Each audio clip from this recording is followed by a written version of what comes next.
ज्यान मारा हातेसो गरेर निस्किन्छ। यी गाडी चलाउने, लाठो लिने, जथाभावी गर्ने, ढुङ्गा मुढा गर्ने, नेपाली भन्ने वस्तु कहीँ गए पनि ऊ नेपाली नै रहँदो रहेछ। यो देख्दाखेरि मलाई चाहिँ माओवादी द्वन्द्व चाहिँ सम्झना हुन्छ। अनि थाहा पाउनुहुन्छ सुरेन्द्र केसीले के बोलिरहेको हो भनेर। अहिले के थाहा छ तपाईँहरूलाई? अब अहिले फेरि उनले बबन्डर थालेका छन्। त्यो जे गरे पनि हुँदो रहेछ भन्नेको एउटा दृष्टान्त चाहिँ सिके राउत हुन्। हेर्नु होला, लेखेर राख्नु होला न के हुन्छ।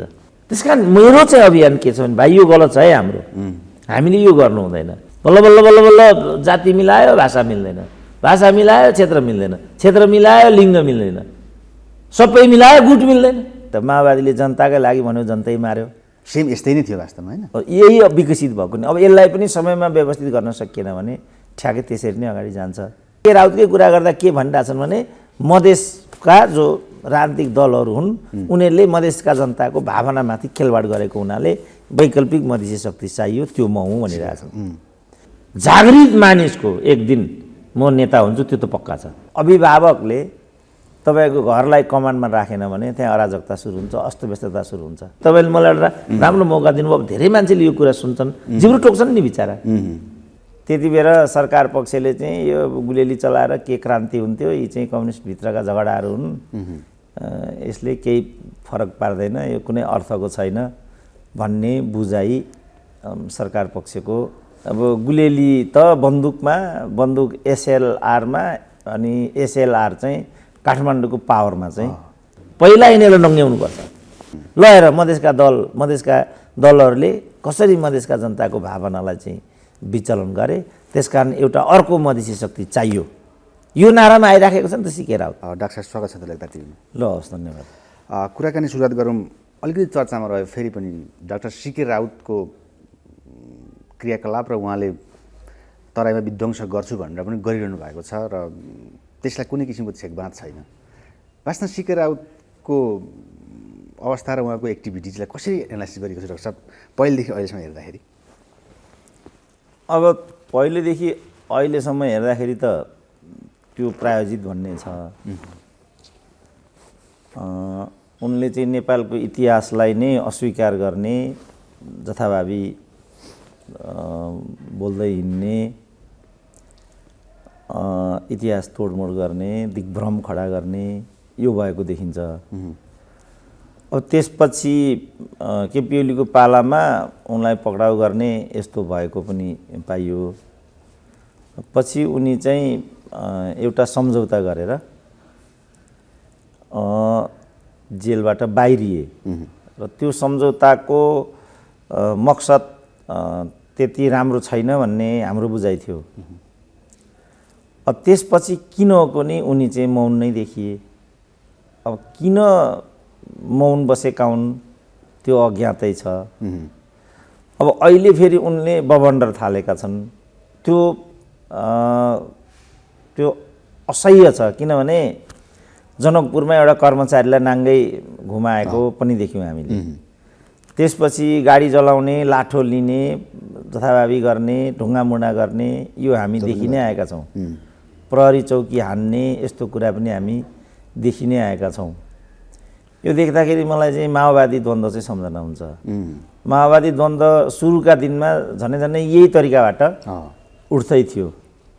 त्यति बेर सरकार पक्षले चाहिँ यो गुलेली चलाएर के क्रान्ति हुन्थ्यो, यी चाहिँ कम्युनिस्टभित्रका झगडाहरू हुन्, यसले केही फरक पार्दैन, यो कुनै अर्थको छैन भन्ने बुझाइ सरकार पक्षको, त्यो पनि हामीले सुन्यौँ। हेर्दा हेर्दै अब गुलेली त बन्दुकमा, बन्दुक एसएलआरमा, अनि एसएलआर चाहिँ काठमाडौँको पावरमा चाहिँ टप्किन आइपुग्यो। त यो एउटा दृष्टान्त बन्यो नेपाली राजनीतिमा। मधेसवादीको नाममा, जनजातिको नाममा, अरू नाममा चाहिँ यो पो कायदा रहेछ भन्ने चाहिँ पर्दै गयो। त्यसकारण मैले सुरुदेखि एउटा कुरा कुन रूपमा उठाएको थिएँ भनेदेखि, जब राज्य कमजोर हुन्छ भने त्यसले दुईटा कुरा गर्न सक्दैन।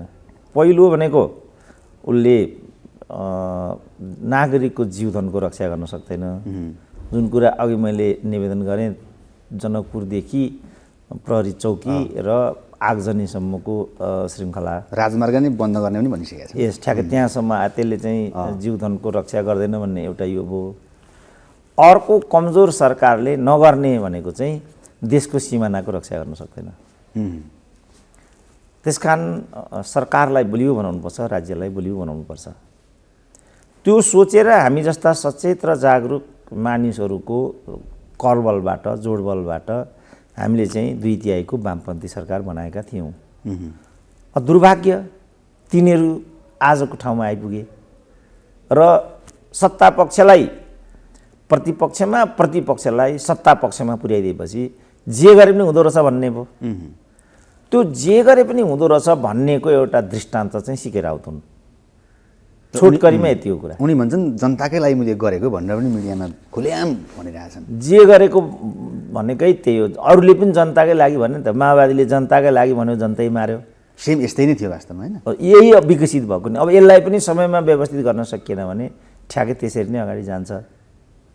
अब ल माओवादीले जनताका लागि थियो त के चाहिँ जनताका लागि भयो त? अहिले के चाहिँ जनताका लागि थिएन, के चाहिँ जनताका लागि भयो त? त यो त के भने भ्रष्टीकरण हो नि चिजको। जनताको नाममा जनता दोहन गर्ने भन्ने कुरा त अब लोकतन्त्र भने पनि, जनयुद्ध भने पनि, काङ्ग्रेस भने पनि, एमाले भने पनि, माओवादी भने पनि र कहाँसम्म भने मधेसवादी भने पनि कुरा त त्यही भयो। हो, यो भ्रष्टीकरण चाहिँ राजनीतिमा आउन दिनु हुँदैन। यस्तो गर्न पाइँदैन। हाम्रो खबरदारी यो थियो। अब नागरिक समाज मिडियाले पनि के गरिदियो भने हामीले उठाइरहेको आवाजलाई प्रवर्धन गर्नेतर्फ उसको सोच भएन। उसले पनि के गर्यो? त्यही प्रवृत्तिलाई भन्नुपऱ्यो प्रवर्धन गर्ने, मञ्च दिने, ग्लोरिफाई गर्ने, यस्तो गरिदियो। गरिदिएपछि अब सदाचार र भ्रष्टाचार के हो अनि सुग्गर र फोहोर के हो, के पनि निर्दिष्ट भएन नि। के सुग्गर हो, के फोहोर हो नेपालमा? जस्तो कोही भ्रष्ट छ, कोही चाहिँ अपराधी छ, उसको नुर गिरेको हुँदैन नि। तपाईँ अहिले सोसियल मिडियामा देख्नुहुन्छ साउथ कोरियाको लेडिज प्रेसिडेन्ट, तिनीमाथि चाहिँ 22 वर्षको भ्रष्टाचारजन्य हरकत बापत चाहिँ सजाय भयो। तिनको शिर कहिले पनि ठाडो देखेनौँ हामीले। यत्तिकै जहिले पनि हतकडी लगाएको छ, शिर यत्तिकै निहुरेको छ।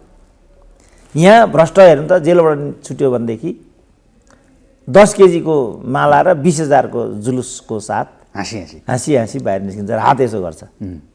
ज्यान मार हात यसो गरेर निस्किन्छ, आशीर्वचन दिन्छ, नेताहरू गर त्यहाँ आशीर्वाद थाप्छन्। त्यसपछि सिके राउतहरूको उदय भएको। तर त्यति बेलाको माओवादीको सुरुवातको समय र अहिलेको आधुनिक युगमा पनि भनेपछि सिके राउतले यसो गर्न सक्नु त धेरै शक्तिशाली छन् क्या सिके राउत भन्ने किसिमको प्रश्न सरकार सामु, प्रशासन सामु खुलेआम यसरी गर्न सक्दाखेरि के छ यसभित्र? होइन भने राज्य कमजोर भएपछि तपाईँको घरमै पनि तपाईँ यो सिद्धान्त लैजानुभयो भने तपाईँको अभिभावकले तपाईँको घरलाई कमान्डमा राखेन भने त्यहाँ अराजकता सुरु हुन्छ, अस्तव्यस्तता सुरु हुन्छ। एउटा छोरो रल्लिँदै जाँड खाएर बेलुका 10 बजे आउँछ अनि आएर किन भात चिसो बनाइस् भनेर स्वास्नी कुट्न थाल्छ। अर्को छोरो 3 दिन पछाडि एकचोटि आइपुग्छ अनि यही रोग छोरीहरूमा सर्छ, बुहारीहरूमा सर्छ, त्यो घर कोल्याप्स हुन्छ। राज्य भन्ने पनि कुरा त्यही हो। राज्यको चाहिँ जो यो प्रशासनलाई चाहिँ स्थायी सरकार भनिन्छ। राज्यको प्रहरी, सेना, गुप्तचर तिनीहरू कसैको इसारामा काम गर्न, किन जनताले तिरेको करबाट तलब सुविधा खाने मान्छेहरू हुन् नि तिनीहरू। तिनीहरूले राज्यको जुन एउटा मूल नीति हुन्छ त्यो मूल नीतिबाट उनीहरू विचलित हुन पाउँदैनन्। उनीहरूलाई त्यो हकदया नै भन्दैन। उनीहरूले चाहिँ नेताले भने पनि उनीहरूले मान्ने कुरा आउँदैन, किनभने ऊ नेताको नोकर होइन नि ऊ। तर यिनीहरूले कर्मचारीलाई घरेलु नोकर जस्तो प्रयोग गरेका छन्। किन? उसलाई पनि दात्री निकायको हुँदो नीति बनेर, नेताको हुँदो नीति बनाएर अनि फेरि तुरुन्तै राजदूत हुनु छ। तपाईँ देखिरहनु भएको छ हरेक मुख्य सचिवहरू राजदूत हुन्छन् नि। किनभने उसले त्यहाँ हुँदासम्म हजुर हजुर जे हजुरले भनी बक्सिन्छ भन्दै दात्री निकायलाई पनि प्रसन्न बनाउने, आफ्नो विभागीय मन्त्री प्रधानमन्त्रीलाई पनि प्रसन्न बनाउने अनि आफ्नो दुनुस। तपाईँ देखिरहनु तपाईँ हेरेर आउनुभयो भनेदेखि क्रोनोलोजिकल मुख्य सचिवहरूलाई तपाईँले हेर्नुभयो भने जम्मै या त राजदूत भएर गएका हुन्छन् होइन भने अर्को नियुक्ति पाएका हुन्छन्। सचिवहरूको कुरा पनि त्यही छ।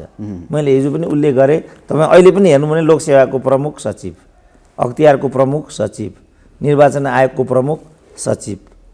अब योभन्दा अगाडि 3 महिना बाँकी थियो मुख्य सचिवको, राजीनामा दिएर लन्डनको राजदूत भएर गए। त्योभन्दा पहिला सोमलाल सुवेदी भन्ने एकजना थिए मुख्य सचिव, राजदूत के अरे मुख्य सचिवको जागिरलाई चाहिँ मुल्तवीमा राखेर एडिबीको सहसचिव सरको जागिर खान पुगे। अब यी फेरि कस्ता फटा,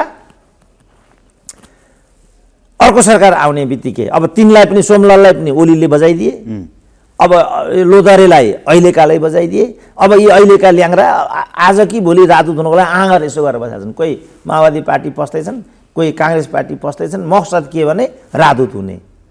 त यिनीहरूलाई थाहा छैन होला, फेरि 9 महिनापछि त ओलीको सरकार आउँछ। यिनीहरूको एकरुनु नआउँदै बाटाबाट यिनीहरू फेरि धाराशाही हुन्छन्। त्यसपछि राज्यको अवस्था। तर भनिन्थ्यो नि डाक्टर साहब, पहिला केही भयो कि दरबारियाको शक्ति छ भन्ने हिसाबमा भन्दा भन्दै सिके रावत पनि बाह्य शक्ति अथवा त्यस्तो केहीले अलिक बढी शक्ति छ भन्न सकिन्छ? होइन, भनेका छन् यिनी चाहिँ अमेरिकामा, अब भन्न त यिनीहरू साइन्टिस्ट भन्छन् क्या, त्यो नेपाली साइन्टिस्ट हुन्छ भन्ने त मलाई त्यति पत्यार लाग्दैन। भनेको चाहिँ त्यो छ।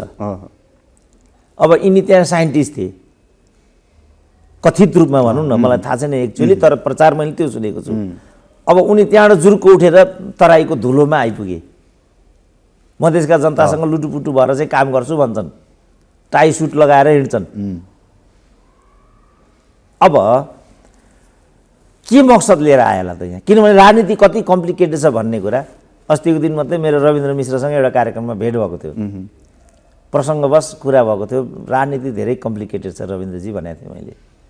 किन राजनीति त धेरै जटिल एउटा, किनभने राजनीति त्यो जो नेतालाई हामी जहाँ देख्छौँ त्यो कसैले टिको लाएर त्यो नेता भएर त्यहाँ पुगेको छैन नि त। एउटा लामो अभ्यास, लामो लगानी र प्रक्रियाबाट प्रचण्ड भएको छ नि त। त्यसै प्रचण्ड भएको छ र त्यस्तै परेको भए त हिजै मारिन सक्थ्यो। तर राजनीति त एउटा जटिल प्रक्रिया हो। त्यो प्रक्रियाबाट बिस्तारै राजनीतिक रूपमा अगाडि आउनु, जस्तो भनौँ न गजेन्द्र नारायण सिंहकै कुरा गरौँ। अब अहिले हाम्रा ठाकुर महन्त ठाकुरै छन् नि त।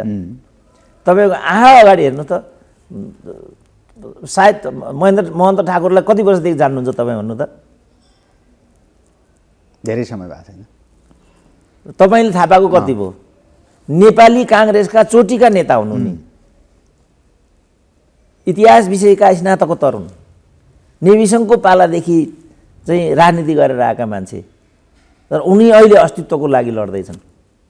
कति गाह्रो छ त राजनीति भन्ने कुरा। गजेन्द्रले जिन्दगीभरि लड्दा लड्दा लड्दा काङ्ग्रेसका नेता हुनु नि, सद्भावना भने मरेर एउटा लिखिए मन्त्री भए, मरेर गए। तर राजनीति त त्यो प्रक्रिया। तर हजुरले भनेको कहीँ कहीँ मिडिया सुनिन्छ डाक्टर आर्जुको पालो प्रधानमन्त्री भनेर। अब त्यो राजनीति होइन नि त। त्यही कारण यो ठिक तपाईँले भन्नुभएको छ, त्यही देखेर यिनीहरूले राजनीतिलाई चाहिँ पकडे। अब रविन्द्र मिश्रको कुरा त्यही हो। आर्जु हुनसक्दा म किन हुनु? आर्जु त अब लोग्नेको बिँडो थामेर अगाडि बढ्दैछन् नि। त्यसो त ऊ कोही राष्ट्रपति भए, अनि तपाईँ भन्नु होला बिना मगर, त्यसो भने मन्त्री भयो नि त भन्नु होला नि त। अब यो जुन वंशवाद जुन चलेको छ, जुन यो परिवारवाद चलिराखेको छ, त्यसपछि सिके राउतहरू उदय भएका छन्। किनभने सिके राउत यसो देखे 2-3टा कुरा त्यहाँभित्र भए। जे पनि गर्ने लोकतन्त्रको नाममा, यो जे पनिको सिद्धान्तले त्यो प्रवृत्ति विकास गर्छ। 1, 2 गर्दाखेरि त हुँदो रहेछ नि त। जस्तो आर्जु देउपाकै कुरा गर्दाखेरि धनगढीको जुन संस्थापक काङ्ग्रेस हो त्यसलाई किल गरेर, त्यसलाई काङ्ग्रेस पार्टीबाट निकालेर आर्जु देउपालाई बढाइएको छ। त्यसकारण मैले भने यो चाहिँ राजनीति होइन है। राजनीति भनेको त समाज बदल्ने प्रक्रिया हो। समाज बदल्ने प्रक्रिया भनेको चाहिँ सुशासन, समृद्धि, जवाफदेहिता, योग्यताक्रम, पारदर्शिता, त्यो हो। त्योबाट मात्रै समाजलाई बदल्न सकिन्छ। अब जस्तो भनौँ न, अहिले चाहिँ सिके राउतकै कुरा गर्दा के भनिरहेछन् भने मधेसका जो राजनीतिक दलहरू हुन् उनीहरूले मधेसका जनताको भावनामाथि खेलवाड गरेको हुनाले वैकल्पिक मधेसी शक्ति चाहियो, त्यो म हुँ भनिरहेछन्। अब त्यो कुरा उनको सिद्धान्त त त्यो भनाइमा म्याचिङ छ, किनभने मधेसका दलहरूले काठमाडौँमा आएर घरबार जोड्ने र स्वास्नीलाई सांसद मन्त्री बनाउने भन्दा प्रतितिर केही गरेकै छैन, हामी देखिराखेका छौँ। त के लु मधेसका जनताहरू, मधेसको दलहरू चाहिँ राजनीतिको मूल भागमा आयो, त मधेसमा के पुग्यो त? कल कारखाना, उद्योग, राजमार्ग, इन्जिनियरिङ कलेजहरू, सम्पूर्ण कुरा त राजाका पालामा तराई नै बेस आधारित थिए। तपाईँ भन्नुहोस्, एउटा पनि मेडिकल कलेज माथि थिएन, एउटा इन्जिनियरिङ कलेज माथि थिएन, एउटा राजमार्ग माथि थिएन, सबै त तलै थियो। त्यसको सुविधा कसले पाएको थियो त? जुम्लाको नेपालीले पाएको थियो त? वीरगञ्जमा मेडिकल कलेज थियो, तलैकालाई पाए। त ठाकुरराम कलेज थियो, रारा बहुमुखी क्याम्पस थियो, सत्यनारायण कुनै के मरबैता क्याम्पस भन्ने थियो चाहिँ उहाँ कहाँ सिरामा। अनि को पढ्थ्यो त त्यहाँ? अनि अहिले पनि सुदूरपश्चिमको पहाडी इलाकामा अहिले पनि मलाई लाग्छ सरकारी क्याम्पस जम्मा 3टा होला। एउटा त्यो पनि भर्खर बनाएको हो डडेलधुराको, त्यसपछि डोटी, त्यसपछि जुम्ला, त्यति त हो। अछाममा, बझाङमा, बैतडीमा, हुम्लामा, बाजुरामा कहाँ सरकारी कलेज छ त अहिले पनि? हुम्लामा भर्खर म हुम्ला पुगेर आएँ। हुम्लाबाट यहाँ आइपुग्दाखेरि आउने भाडा मात्रै 20,000 लाग्छ, खालि प्लेन फेयर मात्रै। हुम्लाबाट यहाँ आउँदा वान वेको कुरा हो यो। अनि म भन्छु नि, जम्मा मैले चाहिँ 15,000 को अंश पाएको थिएँ मेरो बाबुको, 15,000, त्यो पनि क्यासमा होइन, काइन्डमा। त्यो खेत बेचेर मैले पिएचडीसम्म पढेको मैले। यो ताप्लेजुङको कुरा भयो। ताप्लेजुङबाट यहाँ आउनु पऱ्यो भने हाम्रो बाबुका पालामा पैदल 15 दिन लाग्थ्यो। हाम्रा पालामा 5 दिन लाएर धरान आइपुग्थ्यौँ, त्यहाँबाट चाहिँ कङ्काई बस चढेर काठमाडौँ आइपुग्थ्यौँ। अब अहिले अब अलिकति यातायातको सञ्जाल त विकसित भएको छ, तर हुम्ला जुम्लाबाट त यहाँ आइपुग्नको लागि त अहिले पनि सजिलो छैन। अब त्यो तुलनामा त मधेसमा अलिकति थियो, उत्पादन राम्रो, इन्डियासँग जोडिएको, अनि त्यसमा चाहिँ राजमार्ग अनि कलेज इत्यादि। पछि त मधेसका जनताले अलिकति पहुँच त पाएन। राज्यमा उनीहरूको चाहिँ सहभागिता नभएपछि मधेसको विद्रोह उठेको थियो। त मधेसको विद्रोह उठिसकेपछि के कारणले मधेसको चाहिँ विद्रोह उठेको थियो त्यो चिजलाई सम्बोधन गर्ने ठाउँमा त अहिले त मधेसवादी दलहरू छन् नि। जस्तो अहिलेकै कुरा गर्ने हो भने त मधेसवादी सत्ताधारी दलको चाहिँ घटक हो। तर मधेसका जनताको समस्या त फेरि उनीहरूले त्यो मधेसका जनताको समस्यालाई बेचेर आफ्नो व्यवस्थापन गरे। काठमाडौँमा 3 तल्ले घर ढडाउने, आफ्ना छोराछोरीलाई मालामाल गराउने, स्वास्नीलाई मन्त्री बनाउने, यो मात्रै गरे नि त। त्यसपछि सिके राउतहरूको उदय भएको छ। यसको सामाजिक आधार त्यो हो। ल हेर मधेसका दलहरूले कसरी मधेसका जनताको भावनालाई चाहिँ विचलन गरे। त्यसकारण एउटा अर्को मधेसी शक्ति चाहियो, यो नारामा आइराखेको छ नि त सिके राउत। अब जुन मैले भने यसमा वास्तविकता छ कि छैन त? जुन माओवादीसँग पनि मैले तुलना गरेँ, माओवादीले जे असन्तुष्टि उठाइराखेको थियो त्यो वास्तवमा केटाकेटीको गुलेली खेल हो कि सामाजिक अन्तर्विरोधबाट उत्पन्न हुन लागिरहेको एउटा राजनीतिक शक्ति निर्माण गर्ने प्रक्रिया हो त? के हो त त्यो? त्यतिलाई बुझिदिएको भए अहिले महाधिवेशन भइरहेछ नि, प्रचण्डलाई टिका टिप्पणी धेरैले गरेका छन् नि, गर्न त भित्र होइन, असन्तुष्टि त धेरै नै देखियो नि।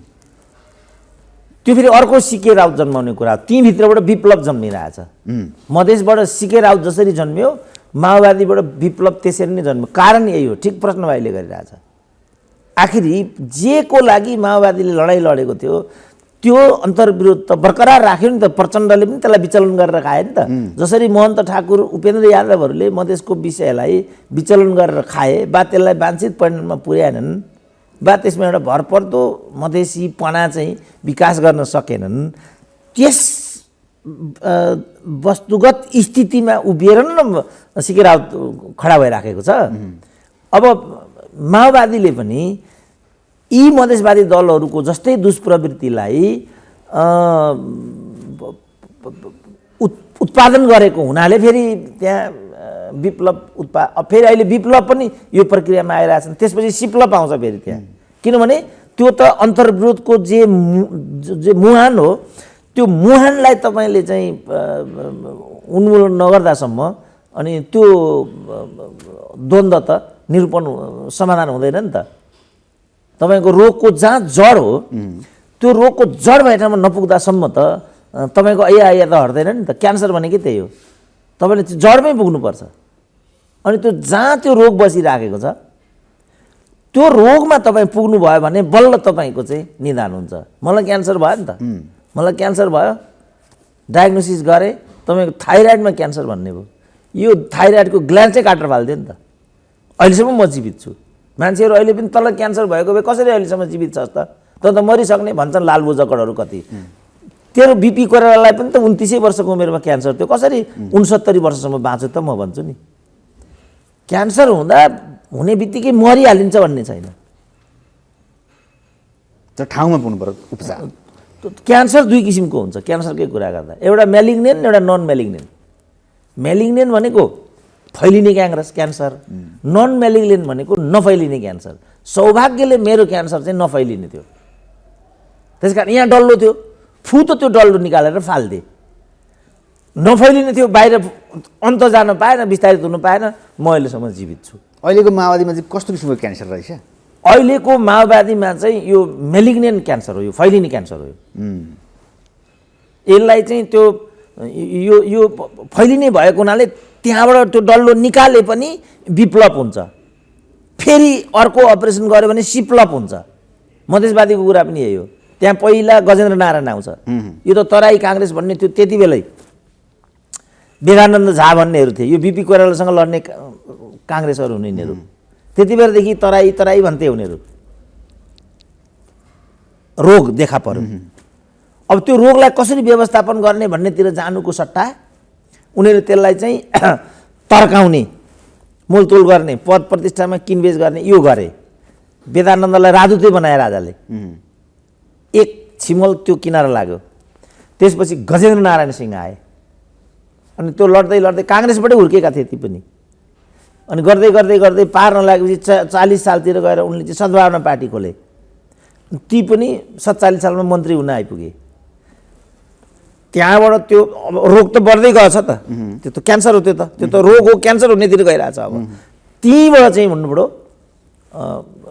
उपेन्द्र यादवहरू निस्के, काङ्ग्रेसीबाट महन्त ठाकुरहरू पैदा भए। अब यिनीहरूले पनि त्यो चाहिँ मोलतोलमै चिजलाई चाहिँ विसर्जन गरिसकेपछि अनि सीके राउत आए। अब सीके राउत के गरी यो प्रक्रियामा आयो भने फेरि त्यहाँ डीके राउत आउँछ। जसरी प्रचण्ड विप्लव सिप्लव भन्ने आयो त्यसरी त्यो डीके राउत आउँछ। डीके राउतलाई पनि यही स्वार्थको एउटा बुटी खुवाइयो भनेदेखि त्यहाँबाट अर्को विप्लव राउत भन्ने आउँछ फेरि। त्यसकारण मुख्य समस्या के हो भने कहाँ रोग छ त्यो हेर्नुपर्छ। डाक्टर साहब, हजुर एकदम देशकै लागि गुण र दोषकै आधारमा बोले गर्ने गर्दा गर्दै धेरैले मन पराउने अथवा कसैले क्रिटिसाइज गर्ने हुँदाहुँदै प्रायः अब हजुरलाई आह्वान पनि गर्न थाले मान्छेले पार्टीगत हिसाबमा। जस्तै यही सन्दर्भमा नेपालका लागि नेपाली पार्टीका अध्यक्ष बालकृष्ण न्यौपाने, डाक्टर भण्डारी ज्यूहरूले पनि हजुरलाई खुल्लामा रिप्रेस क्लब जस्ता कार्यक्रमहरूमा अथवा व्यक्तिगत अन्तर्वार्ताहरूमा पनि हजुरलाई चाहिँ आह्वान गर्न थाले, जबकि नेतृत्व नै दिने भन्ने हिसाबमा। आखिरी अन्तिममा एउटा राजनीति नहुने भन्ने नेपाली संस्कार अथवा जुनसुकै विश्वकै संस्कारका हिसाबमा हजुरले त्यस्तो मन अथवा त्यस्तो कुनै इन्ट्रेस्ट के बुझेर भन्दैछन् तपाईँलाई, अथवा के भन्नुहुन्छ यो विषयमा? होइन, अब यहाँ नेपालीहरूको बुझाइ के छ भने कोही पनि मान्छे चाहिँ राजनीतिभन्दा पर छैन। त्यसमा पनि नेतृत्वको कुरा गरेपछि चाहिँ सबै मान्छे चाहिँ लालायित हुन्छन्, आकर्षित हुन्छन्। आखिरी राजनीतिभन्दा पर को हुन्छ र नेतृत्वको कुरा गरेपछि कसले चाहिँ त्यसलाई अन्डरमाइन गर्छ र भन्ने खालको एउटा सोचाइ छ हाम्रो देशमा। म चाहिँ अब राजनीतिबाटै विकसित भएको हुनाले त्यो राजनीतिको अन्तर कुन्तर जम्मै मलाई थाहा छ। राजनीति बिना केही पनि हुँदैन भन्ने पनि थाहा छ मलाई। राजनीतिका समस्या र चुनौती के छन् भन्ने पनि थाहा छ मलाई चाहिँ।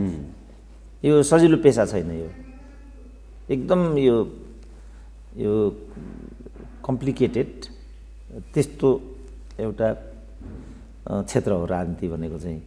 यसमा दुई तिनवटा कुराहरू मुख्य रूपमा हुन्छन्। त्यसमा पहिलो चाहिँ एउटा सहिष्णुता, नेतृत्व सहिष्णु हुनु जरुरी छ, गतिशीलता र साधन स्रोत। राजनीतिमा यी कुराहरू न्यूनतम देखिन्छ। अब अहिले आएर यो तीनटै कुरामा चाहिँ के भयो, अवसरवाद र उपभोक्तावाद, भ्रष्टीकरणको दुष्प्रवृत्ति चाहिँ हाबी भयो। जुनसुकै पार्टी अथवा राजनीति, जुनसुकै पार्टी राजनीति कहीँ पनि यो वित्तीय संस्थासम्म पुग्यो यो अहिले आएर। मलाई चाहिँ अहिले हालै यो नेवानीको एमडीको नियुक्ति कुरा आयो, ठाडै 40 लाख बुझाएर भएको भनेर सुने मैले। अब 40 लाख बुझाएर ऊ एमडी भयो भने त उसले त 40 लाख घर घरनाबाट दिने कुरा हुँदैन। त्यो नेताको चरणमा लगेर 40 लाख बुझाइदियो। अब उसले त एउटा जहाज किन्नु पर्यो अथवा के गर्नु पर्यो, त्यो त ऊ पत्ता गरिहाल्नु पर्यो, नत्र त सिधै ऊ त ड्याङमा परिहाल्ने भयो नि त। त्यसकारण सम्पूर्ण पदहरू चाहिँ अहिले बजारमा किन्न बेच्न पाइन्छ, राजदूतदेखि इभन मन्त्रीसम्म पनि।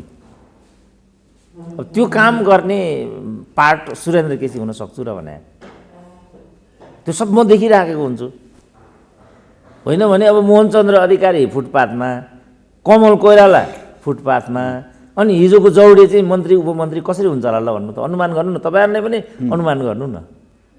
कतिजनाको नाम लिउँ, धेरै साथीहरू मसँग। तर नेपालका लागि नेपाली त भ्रष्टाचार मुक्त स्वच्छ देश बनाउने लागि भनेको भनेर त उहाँहरूले भन्नुहुन्छ नि त, तपाईँलाई पनि त्यस्तै मानेर नेतृत्व दिने अरे नि त। अब हो त्यही भएको हुनाले मैले एउटा विहङ्गम एउटा पृष्ठभूमिको कुरा गरेको। अब नेपाल र नेपाली त्यहाँ मध्येको एउटा प्रक्रिया हो भनिदिउँ न त्यसलाई, होइन।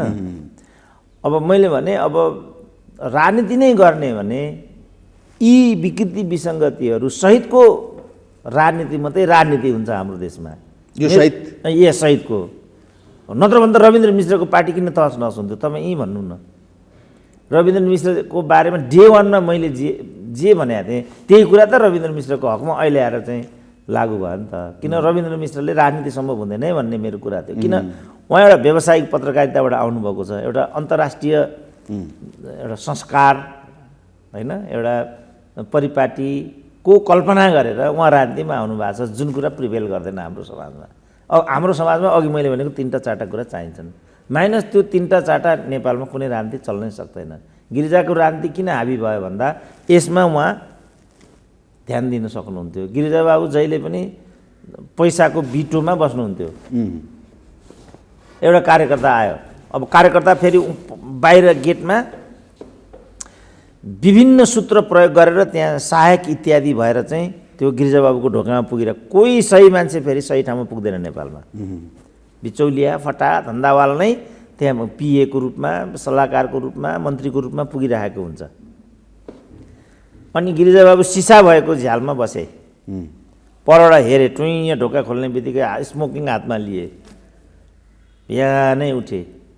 त्यसै राजनीति हुँदैन नि। हामीले गिरिजा प्रधानमन्त्री भएको मात्रै देखेका छौँ, शेरबहादुर प्रधानमन्त्री भएको मात्रै देखेका छौँ। कसरी शेरबहादुर प्रधानमन्त्री भएको छ भन्ने देखाएको छैनौँ नि हामीले। त्यसपछि गिरिजा ढोका सुइँ खोले, को आयो। अब त्यो 2-3टा त्यहाँ ढोका हुन्छन्, गिरिजाको पुग्न कमसेकम 3टा ढोका हुन्छ त्यहाँ। सेक्युरिटीले हेऱ्यो, अब नाम आएको छ कि छैन त्यो हेर्छ उसले। सेक्युरिटीले त नामको आधारमा गर्ने हो, जानुहोस् भन्छ। त्यहाँदेखि अर्को गेट आउँछ, त्यसपछि बाहिर ठुलो त्यो चाकरदारहरू बस्ने बैठकमा पुग्यो त्यो। अनि त्यहाँ पिएको एउटा त्यसपछि पिएको पनि पिए हुन्छ फेरि त्यहाँ त कहिलेकाहीँ त कमसेकम पिए त कुर्सीमा हुन्छ नै। अनि त्यो पिएले आएर यसो हेर्छ, अनि कसलाई कसलाई पिकअप गर्नुपर्ने हो। कहिलेकाहीँ 500जनासम्म मान्छे हुन्छन् त्यहाँ, कसलाई कसलाई पिकअप गर्नुपर्ने हो। अनि त्यो हेरेर उसले ल जानुहोस् भनिदिन्छ। अनि आफ्नो पालो आउला भन्ने भइसकेपछि आज बैठक पर्यो, क्याबिनेट बैठक भयो, आज विदेशीहरू आए, आज भेट हुँदैन भन्छ, कुरो सिद्धियो। राम्रोसँग बुझ्नुभयो नि मेरो कुरा। त्यसपछि अब गिरिजाबाबुले उपबाट गेटबाट त्यो मान्छे छिरेको त देखिरहेछ, त्यो मान्छे त भित्र त आएन। निकै बेर गर्दा पनि नआएपछि बोलाउनु भयो गिरिजाबाबुलाई। त्यो फल्लो मान्छे त्यहाँ आएको भन्ने सुनेको थिएँ, आएन त कहाँ गयो? ए म हेर्छु गिरिजा बाबु भन्यो। अनि उसले त योजनाबद्ध रोकेको थियो उसलाई। अब गिरिजाले भनेपछि त दाल गलेन। अनि त्यो मान्छेलाई पिकअप गरेर भित्र लगेर जाने बित्तिकै के समस्या पर्यो तिमीलाई? यहाँ थाल्ने गिरिजाले। अब पीडामा हुन्छ मान्छे रुन थाल्छ। श्रीमतीको उपचार होला, छोराले भर्न नपाएको होला, छोरीको बिहा नभएको होला, नेता भने पेलेको होला गुटले। जाति भाषा धर्म क्षेत्र लिङ्ग आजभोलि त दुर्लङ्घ्य पर्वत छ त बाबु। राजनीति तपाईँहरू भन्नुहुन्छ यो सब नबुझी केही पनि बुझिँदैन। बल्ल बल्ल बल्ल बल्ल जाति मिलायो भाषा मिल्दैन, भाषा मिलायो क्षेत्र मिल्दैन, क्षेत्र मिलायो लिङ्ग मिल्दैन, सबै मिलायो गुट मिल्दैन, हुँदैन। भीमराल त्यही भएर नभए कता हुन्ने बिचरा। साथीहरू सुरेन्द्र केसी भन्छन् भीमरावको त्यो हाल भइसक्यो, घनश्याम भुषाल घर न घाटका भइसके, भीम आचार्य हिलोमा पछारिसके, द्वारिक चौधरीको हालत त्यो भयो। तपाईँ देख्नु होला के हालत भयो, कस्तो लोकप्रिय थियो द्वारिक चौधरी। भोट पाए 1500 मा 250। अब सुरेन्द्र केसी त्यसरी भिडियो पनि के हाल हुँदो हो त? यो लोकप्रियतालाई ल हेर्नु त, त्यत्रो इटारीको मेयर, त्यत्रो हाई हाई आदिवासीको छोरो, भोट पायो 250। त त्यस्तो कम्प्लिकेटेड हुन्छ। अनि त्यो सब भएपछि ल ठिकै छ आउँदै गर्नु। गिरिजाबाबुले ट्याङ्करमा हात हाले, जति पैसा आयो गर्ने होइन, जति पैसा आयो ला भनेर हातमा हालिदियो। 1000 को पर्यो भने 10,000 20,000 कति पर्यो, 500 को पर्यो भने 4-5 हजार, 10,000 त 5-10 हजार त पर्यो। त्यसपछि गिरिजाबाबुको चाहिँ नेपाली काम, कृष्णप्रसाद भट्टराईको यो हुन सकेन नि, यो गर्न सकेन गणेश मानले, कृष्णप्रसादले न यो गर्न सके। अब तपाईँहरू सुरेन्द्र केसीको कुरा गर्दै हुनुहुन्छ, यो सब त म थाहा पाउँछु नि त। म त अन्तर कुन्तर सम्पूर्ण माओवादी सङ्गठनमा काम गरेको मान्छे हुँ। सानो यत्रोमा पनि यत्रो, म सानो अखिलको यत्रो प्रारम्भिक कमिटीमा थिएँ, यत्रोमा थिएँ त मलाई टाउकै उठाउनु दिएन त्यहाँ तिनीहरूले। अहिले आएर मैले थाहा पाएँ किन टाउको उठाउनु नदिएको रहेछ भनेर। त्यहाँभित्र पनि गुटबन्दी हुँदो रहेछ, त्यहाँभित्र पनि पार्टी भन्ने हुँदो रहेछ, त्यहाँभित्र पनि विभिन्न कुराहरू हुँदो रहेछन्। त्यो कुरा मैले अहिले आएर थाहा पाएँ। अब तपाईँहरू राजनीति भन्नुहुन्छ, सहिलो छ राजनीति गर्न नेपालमा? भारतमै हेर्नु न ल, त्यत्रो काङ्ग्रेस आई, त्यत्रा स्वतन्त्रता सेनानी दिग्गज लिडरहरू छन् त्यहाँ। त्यो काङ्ग्रेस आएको नेता राहुल गान्धी। अब नेपालमा अब सुरेन्द्र केसी यिनीहरूको पार्टीमा गएर यिनीहरूको वंशको को हुने हो त्यहाँ? अब प्रचण्डको छोरो भए प्रकाश दाहाल हुने होला, अब त्यस्तै प्रकारले अर्कोमा हुनाला। अब त्यहाँ गएर सुरेन्द्र केसी उभिन सक्छौँ त भनेको। त्यस कारण मैले यसो विचार गरेँ, हुँदैन। त्यस कारण मैले यो बाटो छानेको, एउटा जागरणको बाटो लिन्छु म। मान्छेमा जे कुरा अहिले मैले भने, तपाईँले मलाई एउटा राम्रो मौका दिनुभयो, धेरै मान्छेले यो कुरा सुन्छन्, जिब्रो टोक्छन् नि बिचरा। सजिलो रहन्छ है भन्ने कुरा। त्यसकारण कहीँ जानुहोस् तपाईँ, एनआरएनमा जानुहोस्, फेरि नेपाली भन्ने फेरि कहीँ गए पनि नेपाली नै रहँदो रहेछ। अर्को नेपालीको समस्या यो छ, नेपाली भन्ने वस्तु कहीँ गए पनि ऊ नेपाली नै रहँदो रहेछ। वासिङटन नै पुग्यो, कहीँ जहाँसुकै तपाईँ देख्नु न, अहिले वासिङटन कुटाकुट भएको अस्ति हाम्रो त्यो राजेश पायललाई त तीन झन्डै बजाइदियो एउटाले, घाँटी नै न्याके देखिहाल्नु हो तपाईँले। अब नेपालको चर्चित सेलिब्रिटी हो। एनआरएनको हरेक मञ्चमा आजभोलि कुटपिट हुन्छ, रक्सी खाने, हल्ला गर्ने। ल फलस्वरूप एनआरएनको सम्मेलन नै हुन सकिरहेको छैन अहिले। त्यस कारण मेरो चाहिँ अभियान के छ भने, भाइ यो गलत छ है हाम्रो, हामीले यो गर्नु हुँदैन। हामीले संस्कार हुनु पर्यो, प्राविधिक शिक्षामा जोड दिनु पर्यो,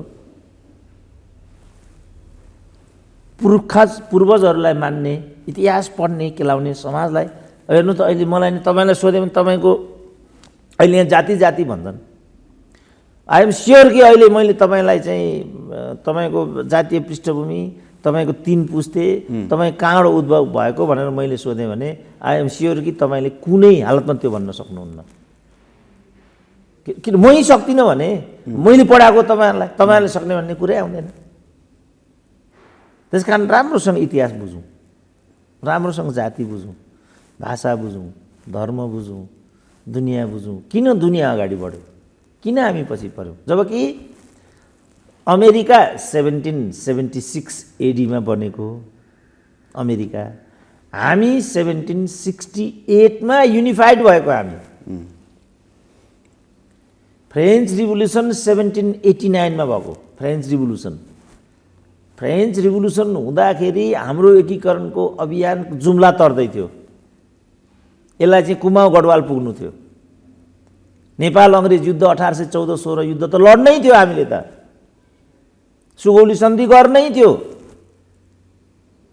त्यो जम्मै हामीले हाम्रो उताबाट गरेको। हतियार हाम्रो आफ्ना थिए, रसद पानी हाम्रो आफ्नो थियो। चीनसँग त हामीले 3टा युद्ध लडेको छ। आजको पिँढीले यो प्रायले सुनेकै छैन। मेरो छोरो बेला बेला आत्तिन्छ विदेशबाट, इतिहासको कुरा। अब त्यहाँ सोच्छन् के हो, वाट इज योर हिस्ट्री भन्दा हुन्, what is your independence day भन्दा हुन्, how you created your nation, say something about your nation भन्दो हो। ऊ जिरो छ त्यहाँ। अब किन यहाँ इतिहास भनेर इतिहास लेडिज सब्जेक्ट हो भन्दै मलाई नै म पढ्दा लामो समयसम्म मेरो मेजर सब्जेक्ट हिस्ट्री हो मैले भनिनँ, पोलिटिकल साइन्स हो भन्थेँ। किन मलाई हिस्ट्री भन्ने इन्फेरियर सब्जेक्ट लाग्थ्यो, मेरो पोलिटिकल साइन्स हो भन्थेँ। पछिबाट 2052 सालमा मैले पिएचडी गरेँ इतिहासमा। त्यो बेला पनि मलाई हिस्ट्री इन्फेरियर सब्जेक्ट हो भन्ने लाग्थ्यो। त्यसपछि मैले 52 सालमा, तपाईँलाई पत्यार लाग्दैन होला, सोसियोलोजी एन्थ्रोपोलोजीमा रेगुलर स्टुडेन्टको रूपमा मैले आफूलाई भर्ना गरेँ। त्यसपछि के भयो कुन्नी, मलाई आफ्नो विषयमा गौरव लाग्न थाल्यो। किनभने सम्पूर्ण आयो नि, सङ्घीयताको कुरा आयो, जातीय राज्यका कुराहरू आउन थाले, धर्मका कुरा, धर्म भाषाका कुराहरू आउन थाले। त्यसपछि सार्वजनिक ठाउँमा चाहिँ विचार इत्यादि दिनुपर्ने स्थिति उत्पन्न भयो। सबैभन्दा अब्बल प्रस्तुति मलाई मेरो हुन थाल्यो भन्ने लाग्यो मलाई। किनभने मैले अरू नबुझे पनि इतिहास त बुझेको थिएँ। त्यसमा मैले थपथाप गरेँ। त्यसपछि यो जातीय पहिचानका कुरा आयो, ती पढेँ। सङ्घीयताको कुरा आयो, त्यो जम्मैलाई फ्युजन गरेपछि त मलाई लाग्छ सबभन्दा राम्रो प्रस्तुति मेरो भएको छ भन्ने लाग्यो। अहिले भएको पनि त्यही नै जस्तो। यस ट्रु, म त्यही आउन खोज्दै थिएँ। त्यसपछि होइन रहेछ, सबभन्दा राम्रो विषय त इतिहास रहेछ भन्ने लाग्यो मलाई। संसारका ठुल्ठुला सबै नेताहरूले इतिहासै पढेको छ, उनीहरू इतिहासकै विद्यार्थी हुन्। नेपालका नेता इभन कार्ल मार्क्स इतिहासको विद्यार्थी। नेपालका नेता कति पढ्छन् जस्तो लाग्छ डाक्टर साहब?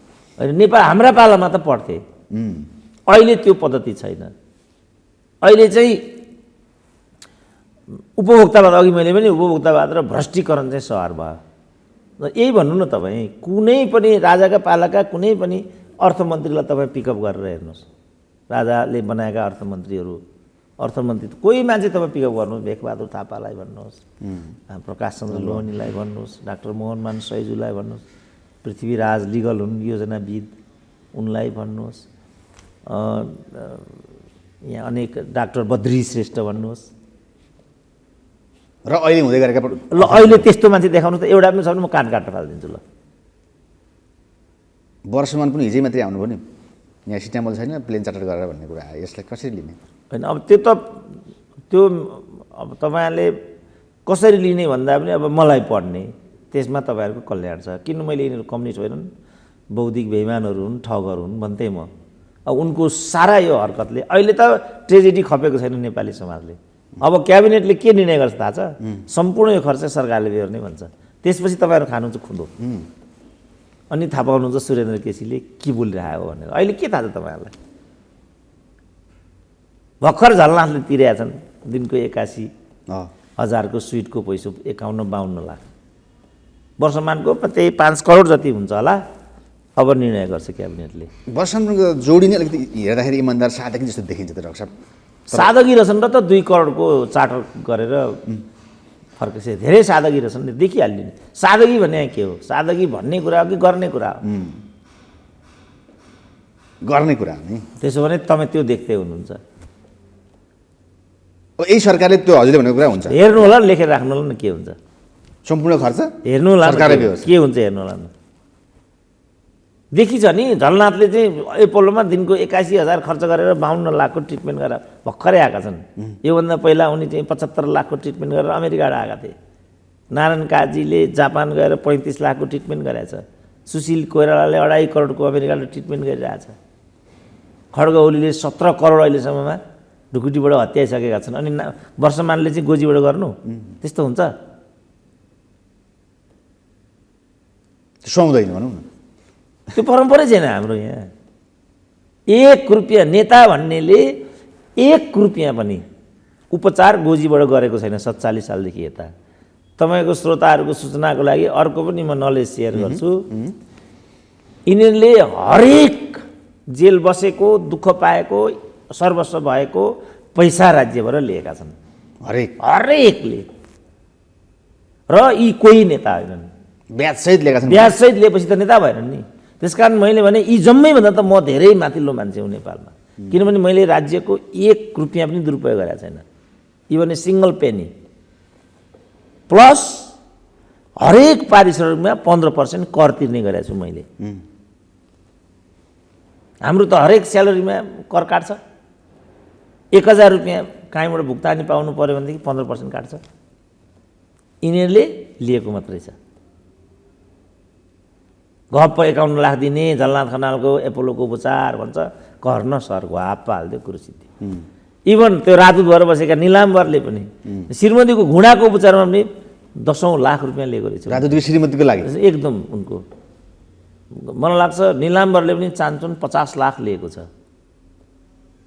त निलाम्बरले कुन पद पाएन ल भन्नु त, निलाम्बरले कुन पद पाएन? अन्तरिम कालमा पर्यटन मन्त्री थिए, त्यसपछि काङ्ग्रेस प्रवेश गरे, श्रीलङ्काको राजदूत भएर गए, जीवनभर वामपन्थबाट रस्सा गरेर पढेर आए। अनि त्यो वामपन्थलाई खोस्टो चुटिसकेपछि काङ्ग्रेस भए। त्यसपछि अघि पनि भने श्रीलङ्काको एमपी भए, के अरे राजदूत भए, फर्केर आए,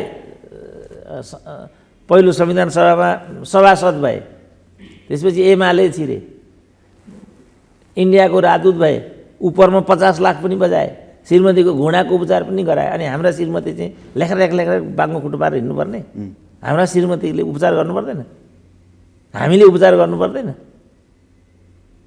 यिनका बाबुको बपौती हो। अब यस्तो राजनीति गर भन्ने जस्तो गरेर तपाईँहरू मलाई भन्नुहुन्छ भने मलाई तपाईँहरूले अन्डरमाइन गरे भएन। यस्तो चिज मैले गर्नु, पहिला यिनीहरूलाई नङ्ग्याउनुपर्छ। अनि मान्छे चाहिँ जाग्नु पर्यो। जागृत मानिसको एक दिन म नेता हुन्छु, त्यो त पक्का छ। किनभने धेरै दिनसम्म मान्छेले यो सहँदैन। किन वीर हस्पिटललाई चाहिँ हिजो मात्रै म वीर अस्पताल पुगेँ, मैले हेरेँ त्यहाँको फोहोर, त्यहाँको व्यतिथि, त्यहाँको सबै कुरा संरचना छ, तर त्यहाँको नेतृत्व व्यवस्थित, अब त्यहीँ काम गरेर त्यो जागेश्वर भन्ने सबैभन्दा भ्रष्ट डाक्टर कारबाहीको प्रक्रिया चलिरहेछ। त्यहाँ जान नपाइकन त्यहाँ थिए नि त। यो कोभिड कालमा तिनी चल्ता पूर्जा डाक्टरमा थिए। मैले सुनेको तिनी एकदम बेस्ट डाक्टर अरे, तर हेर्नु त कसरी यिनीहरूले इमेज बर्बाद गरिदिए। त यो सब हरेक ठाउँ आयल निगम डुब्दैछ। अहिले तेल किन्ने पैसा छैन आयल निगमसँग।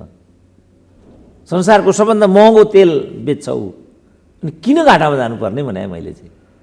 नेवानीको जम्मा सम्पत्ति छ 49 अरब, उसलाई ऋण छ अहिले 50 अरब नेवानीको। देशमाथि 17 खरबको ऋण छ। अब मन्त्रालय फेरि झ्यालै पछि मन्त्री, एक मन्त्री बराबर खर्च आउँदो रहेछ 1 अरब। एउटा ज्वाइँलाई राजदूत बनाउनु पर्यो भने एउटा दूतावास खोल्छन् यिनीहरू। अब एउटा सरकार फेरियो भने सम्पूर्ण राजदूत फिर्ता ल्याउँछन् र थुपार्छन्। यो त कसैले भन्नु थियो नि त। म त्यहाँ छु, म त्यो काम गर्दैछु। साथीहरू सबैप्रति मेरो शुभकामना छ। कृपया मलाई अहिले दलमा नबोलाउनु होला, अप्ठ्यारोमा नपार्नु होला मलाई। म कुनै दल जान्न अहिले। म कसैको भोजन भट्ट त्यो मगान्न। म एकदम मान्छेको रूपमा, नेपालीको रूपमा एकदम उभिन्छु। किन हामी पछाडि पऱ्यौँ त्यो सूचना दिन्छु म। जब नेपालीहरू जाग्छन्, उठ्छन्, एक दिन त हाम्रो पालो आउँछ। यो देशको पहिलो कार्यकारी राष्ट्रपति त मै नै हुन्छु, त्यो कुरा पक्का छ।